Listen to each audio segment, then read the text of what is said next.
नमस्कार। आज class 10th का प्रोज का lesson 2 a letter to God, भगवान को एक पत्र हम लोग पढ़ेंगे, जिसको लिखा है जीएल फ्यूंट्स ने। थोड़ा हम पाठ की चर्चा कर लें अबाउट द लेसन। पाठ की चर्चा कर लेने से पाठ जो होता है लेसन वो आसान हो जाता है, इजी हो जाता है। तो ज़्यादा नहीं, हल्की चर्चा करेंगे हम लोग। Lencho was a hard working farmer. Lencho एक परिश्रमी किसान था। Who lived in A valley on the top of a low hill. Who lived जो रहता था इन ए वैली, घाटी में, on the top of a low हिल यानी निचली पहाड़ी की चोटी पर। जो एक निचली पहाड़ी की चोटी पर संपूर्ण घाटी में रहता था। His ripe grain crops were totally destroyed. His ripe grain crops, उसकी पकी हुई अनाज की जो फसल थी, वेयर टोटली, पूरी तरह से डिस्ट्रॉयड, बर्बाद हो गई थी। यानी उसकी संपूर्ण पकी हुई फसल बर्बाद हो गई। जब बर्बाद हो जाती है तो वह दुखी हो जाता है। और he wrote a letter to God asking him to send some money. He wrote a letter, वो एक पत्र लिखता है टू गॉड, भगवान को, asking him to send some money, कि कुछ धन उसको भेजें वो। इसलिए वह भगवान को एक पत्र लिखा कुछ धन भेजने के लिए। Who send the money to Lencho. Who send, कौन भेजा, the money to Lencho, Lencho को धन कौन भेजा, यानी लेंचो को कौन धन भेजता है। अब इसके आगे और कैसे प्रक्रिया चलती है कि धन उसके पास कैसे आता है, हम थोड़ा पाठ में आगे लेकर के पढ़ेंगे। तो आइए लेसन शुरू करते हैं हम लोग। The house the only one in the entire valley. कह रहा है द हाउस, वह घर, द ओनली वन, केवल अकेला, इन द इंटायर वैली, संपूर्ण घाटी में। यानी वह घर जो संपूर्ण घाटी में केवल एक ही था। Set on the crest of a low hill. कह रहा है कि सेट, जो स्थित था, on the crest, crest means होता है चोटी, ऑफ ए लो हिल, निचली पहाड़ी, यानी एक निचली पहाड़ी की चोटी पर स्थित था। From his height one could see the river and the field of ripe corn. कह रहा है कि फ्रॉम हिज हाइट, उस ऊंचाई से, वन कुड मीन्स व्यक्ति के लिए है, व्यक्ति कुड सी, व्यक्ति देख सकता था, द रिवर, नदी को, and the field of ripe corn, जो क्या था, ये पके हुए अनाज का जो खेत था उसको देख सकता था। यानी इसको हम कह सकते हैं कि उस ऊंचाई से व्यक्ति नदी और पके अनाज के खेत को देख सकता था। Dotted with the flowers that always promised a god harvest. कह रहा है डॉटेड विथ द फ्लावर्स, यानी फूलों से आच्छादित। डॉटेड विथ द फ्लावर्स का अर्थ होगा फूलों से आच्छादित। दैट, जो कि ऑलवेज, सदैव, प्रॉमिस्ड, आशा करते थे, ए गुड हार्वेस्ट, एक अच्छी फसल की। यानी इसको हम कह सकते हैं जो ऐसे फूलों से आच्छादित थे जो सदैव अच्छी फसलों की आशा बांधते थे या करते थे। The only thing the earth needed was a downpour और एट लीस्ट ए शॉवर। कह रहा द ओनली थिंग, केवल एक वस्तु थी, द अर्थ नीडेड, जो पृथ्वी की आवश्यकता थी, वाज ए डाउनपॉर, डाउनपॉर मीन्स होता है बौछार, आर या एट लीस्ट ए शॉवर, या एक धीमी वर्षा की। इसको कह सकते हैं कि धरती को यदि किसी चीज की जरूरत थी तो वह केवल बौछार या धीमी वर्षा की। यानी उस समय उसकी फसल पकी हुई थी तो उसको केवल हल्की वर्षा की आवश्यकता थी, जिससे पूर्ण रूप से वह फसल तैयार हो जाए। चलिए आगे देखते हैं। Through out the morning Lencho, who knew his fields intimately, कह रहा है कि थ्रू आउट होकर द मॉर्निंग, यानी सुबह, पूरी सुबह इसको कह सकते हैं। लेंचो हु, जो न्यू जानता था, हिज फील्ड्स, अपने खेत को, इंटीमेटली मीन्स होता है अच्छी तरह से या घनिष्ठ रूप से। पूरी सुबह लेंचो जो अपने खेतों को अच्छी तरह से जानता था, had done nothing else but seen the sky towards the north east. Had done nothing, वह कुछ नहीं किया, बट सीन, केवल देखा, द स्काई, आकाश को, टुवर्ड्स द नॉर्थ ईस्ट, यानी उत्तर पूर्व की दिशा में। यानी कह रहा है कि ने उत्तर पूर्व आकाश की ओर देखने के अलावा और कुछ नहीं किया था। पैरा दूसरा आप देखेंगे, now we are really going to get some water woman. यहाँ वुमैन उसकी पत्नी के लिए आया है, लेंचो की पत्नी के लिए वुमैन आया है, तो यहाँ प्रिय होगा। नाउ, अब, वी आर रियली, हम लोग वास्तव में, going to get some water, कुछ वर्षा का पानी यानी वर्षा का जल प्राप्त करेंगे, ये अर्थ यहाँ है। वह कह रहा है अपनी पत्नी से कि प्रिय, अब वास्तव में हमें कुछ वर्षा का जल मिलेगा। The woman who was preparing, औरत यानी उसकी पत्नी, हु वाज, जो बना रही थी, क्या बना रही थी, प्रिपेयरिंग, भोजन बना रही थी, महिला जो भोजन बना रही थी, replied, yes God's willing, replied उत्तर देती है, यस हाँ, गॉड्स विलिंग, विलिंग मीन्स होता है चाहा, यानी भगवान ने चाहा, उत्तर आता है, उत्तर दिया, हाँ यदि भगवान ने चाहा तो कुछ हल्की बारिश की बूंदें मिलेंगी हमें। The older boys were working in the field, कर द ओल्डर बॉयज मीन्स बड़े लड़के, वेयर वर्किंग, काम कर रहे थे, इन द फील्ड, खेत में, बड़े लड़के खेत में काम कर रहे थे।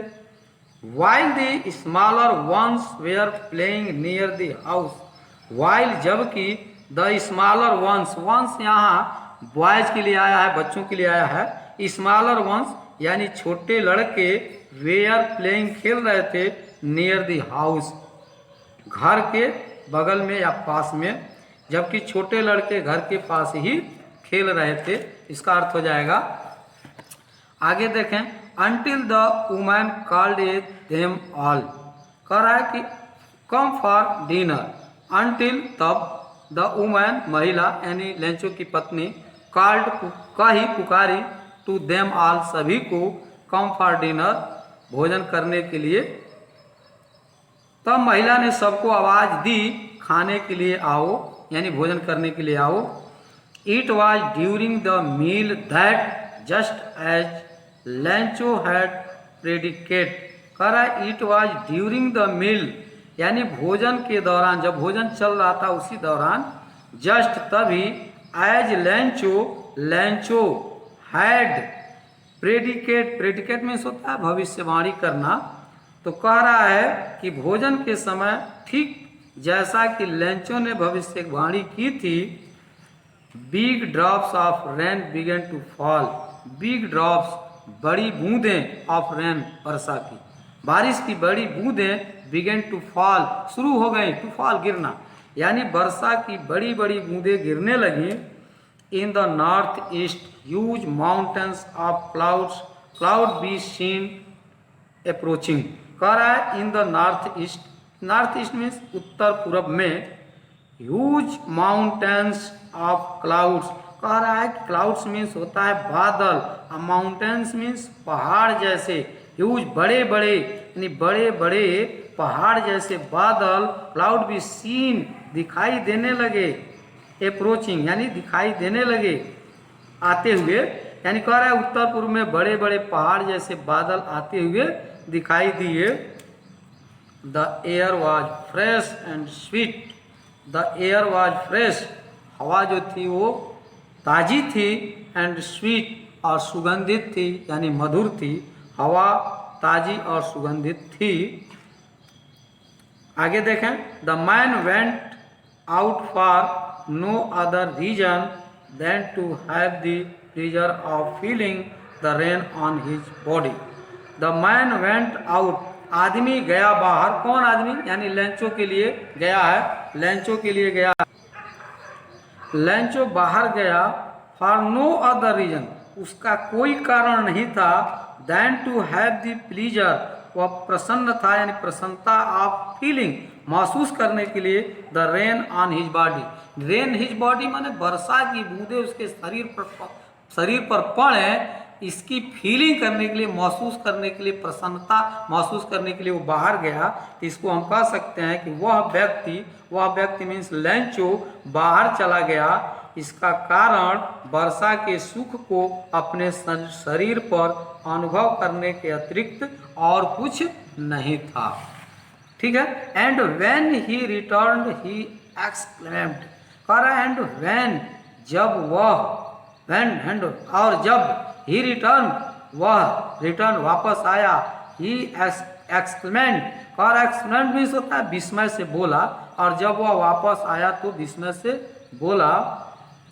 क्या बोला? पैरा नंबर 3 में देखेंगे, these are not rain drops falling from the sky, these are not, ये नहीं है, रेन ड्रॉप्स, वर्षा की बूंदें, फॉलिंग गिर रही है, फ्रॉम द स्काई, आकाश से, यानी ये आकाश से गिर रही वर्षा की बूंदें नहीं हैं। तो क्या है? वो सोच रहा है, देखिए क्या है, जो वर्षा की बूंदें नहीं है तो क्या है? दे आर न्यू कॉइन्स, वह कह रहा है कि दे आर न्यू कॉइन्स, वे नई सिक्के हैं, ये नई सिक्के हैं, नए सिक्के हैं। The big drops are 10 cent pieces. अब उसके दिमाग में क्या चल रहा है सोचिए, क्या कह रहा है कि द बिग ड्रॉप्स, जो बड़ी बूंदें हैं वो 10 सेंट पीसेज हैं, यानी 10 सेंट की सिक्के हैं, यानी बड़ी जो बूंदें गिर रही हैं वो 10 सेंट की सिक्के हैं। एंड द लिटिल वंस, और जो वंस मीन्स यहाँ सिक्कों के लिए आया है, जो लिटिल सिक्के हैं, बूंदों के लिए आया है, लिटिल ड्रॉप्स के लिए आया है, और यहाँ जो छोटी बूंदें हैं आर 5 सेंट, यानी और छोटी बूंदें 5 सेंट की सिक्के हैं। अगला पैरा 4 देखेंगे, with A satisfied expressions he regarded the field of ripe corn with its flowers dropped in a certain of rain। कह रहा है with a satisfied expressions, यानी एक संतुष्ट भाव से, he regarded, वह ध्यान से देखा, the field of ripe corn, जो पके हुए अनाज के जो खेत थे उनकी तरफ, विथ इट्स फ्लावर्स, और फूलों से जो आच्छादित खेत थे उधर भी देखा, ड्रॉप्ड इन, जो ढका हुआ था, इन सर्टेन ऑफ रेन, बारिश से एकदम पूर्ण रूप से ढक गया था। तो इसको हम कह सकते हैं एक संतुष्ट भाव से उसने अपने पके अनाज से भरे खेतों को वर्षा की चादर से ढका हुआ देखा, यानी पूरी तरफ से बारिश से वो ढक गए थे। But suddenly a strong wind began to blow, but लेकिन सडनली अचानक ए स्ट्रांग विंड, तेज हवाएं, बिगन टू ब्लो, बहने लगी, यानी तेज, अचानक तेज हवाएं बहने लगी। And along with the rain very large hail stones began to fall, और कह रहा है and along with the rain very large hail stones, ओले, बड़े बड़े ओले, began to fall, गिरने लगे। कब? जब बारिश, तेज हवाएं चली और उसके साथ साथ बारिश के समय बड़े बड़े ओले गिरने लगे, और वर्षा के साथ बहुत बड़े बड़े ओले गिरने लगे। आगे क्या कह रहा है कि these truly did resemble new silver coins, these truly, यह वास्तव में रिजम्बल, शक्ल के थे, समान थे, मिल रहे थे। कैसे मिल रहे थे? न्यू सिल्वर क्वाइंस, नए चांदी के सिक्कों के जैसे, यानी ये ओले सचमुच में, वास्तव में नए चांदी के सिक्कों के समान प्रतीत हो रहे थे। The boys exposing themselves to rain ran out to collect the forgotten pearls, कह रहा है कि द बॉयज, लड़के, एक्सपोजिंग themselves, अपने आप को क्या किए, टू रैन, रेन की तरफ, रैन आउट, बाहर की तरफ दौड़ाए यानी दौड़े, टू कलेक्ट इकट्ठा करने के लिए, द हॉर्जन पर्ल्स यानी इसको हम कह सकते हैं कि जमे हुए मोती, मोती के जैसे वो बर्फ जो गिर रहे थे वो मोती जैसे लग रहे थे, और जमे हुए मोतियों को इकट्ठा करने के लिए वे दौड़े। इसको हम कह सकते हैं कि लड़के उन जमे हुए मोतियों को इकट्ठा करने के लिए वर्षा में भागने लगे। It is really getting bad now, it is really वास्तव में, गेटिंग बैड नाउ अब बुरा हो रहा था, यानी यह वास्तव में यानी वास्तविक रूप से अब बुरा हो रहा है। Exclaimed the man, I hope it passes quickly, quickly का मतलब होता है शीघ्रता से, पासेस गिरने बंद हो गए। क्या गिरने बंद हो गए? ओले गिरने, यानी द मैन आई होप, उसे आशा है। द मैन यहाँ लेंचो के लिए आया है, उसे आशा है, यानी लेंचो ने कहा, एक्सक्लेम्ड ने आश्चर्य से कहा, विस्मय होकर के, मुझे आशा है कि ओले गिरने बंद हो जाएंगे। It did not pass quickly, it did not pass quickly, शीघ्रता से गुजरना, यानी यह शीघ्र नहीं गुजरा। For an hour the hail rained on the house, the garden, the hillside, the cornfield, on the whole valley. कर फॉर एन हावर, 1 घंटे के लिए, द हेल रैंड यानी ओले जो वर्षा के रूप में हो रहे थे, ऑन दी हाउस घरों पर गिर रहे थे। घरों पर का उसका अकेले ही घर था वहाँ घाटी में, तो सिर्फ ओनली 1 हाउस कह सकते हैं आप। द गार्डन बागीचे में गिर रहे थे। द हिल साइड यानी पहाड़ी की ढलान पर गिर रहे थे। द कॉर्न फील्ड और अनाज के खेत में गिर रहे थे। ऑन दी होल वैली और संपूर्ण घाटी पर गिर रहे थे। यानी हम कह सकते हैं कि 1 घंटे तक ओले मकान, बाग, पहाड़ी के ढलान, अनाज के खेत संपूर्ण घाटी पर गिरते रहे। The field was white as if covered with salt. The field was white यानी जो खेत था वह पूरी तरह से सफ़ेद हो गया था। एज जैसा कि ही कवर्ड वह लग रहा था कि ढका हुआ है, विथ साल्ट नमक से ढका हुआ है। तो इसको हम कह सकते हैं कि पूरा खेत सफ़ेद हो गया जैसा कि नमक से ढका हुआ था। Not a leaf remained on the trees, not a leaf remained, remained means शेष, लीफ एक भी पत्ता शेष नहीं रह गया था। ऑन द ट्रीज पेड़ों पर यानी वृक्षों पर एक भी पत्ता नहीं बचा था। The corn was totally destroyed और कह रहा है कि the corn was totally destroyed, अनाज पूरी तरह से नष्ट हो गया था यानी नष्ट हो गया। The flowers were gone from the plants और flowers were gone, gone means क्या मतलब? गिरना, गिर गए थे, बिखर गए थे। फ्रॉम द प्लांट्स पौधों से यानी पौधों से फूल झड़ गए थे यानी बिखर गए थे। Lencho soul was filled with sadness, अब क्या हो रहा है देखिए, लेंचो सोच रहा है, उसके मन में क्या हो रहा है कि उसकी आत्मा, लेंचो सॉल, लेंचो की आत्मा वाज फील्ड भर गई थी।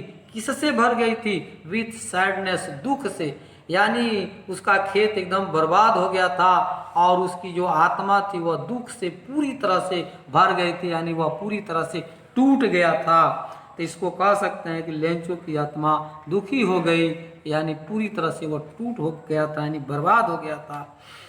When the storm had passed, when जब the storm तूफान had passed, थम गया यानी जब तूफान थम गया, he stood in the middle of the field and said to his sons, he stood in the middle of the field, middle of the field, खेत के बीच में स्टूड खड़ा हुआ। कौन? ही, वह यानी लेंचो, लेंचो खेत के अपने खेत के बीचों बीच में खड़ा था। एंड सेड और कहा, टू हिज सन्स, अपने पुत्रों से, लड़कों से, यानी वह अपने खेत के मध्य खड़ा था और अपने पुत्रों से कहा। क्या कहा उसकी दुखी आत्मा ने? ये नेक्स्ट वीडियो में आप देखेंगे। धन्यवाद। मुझे आशा और विश्वास है कि आप इस चैनल को सब्सक्राइब करेंगे, अपने मित्रों में शेयर करेंगे और ज़्यादा से ज़्यादा सब्सक्राइब और लाइक करिए। इसके साथ मैं इस वीडियो को बंद कर रहा हूँ। धन्यवाद। नमस्कार।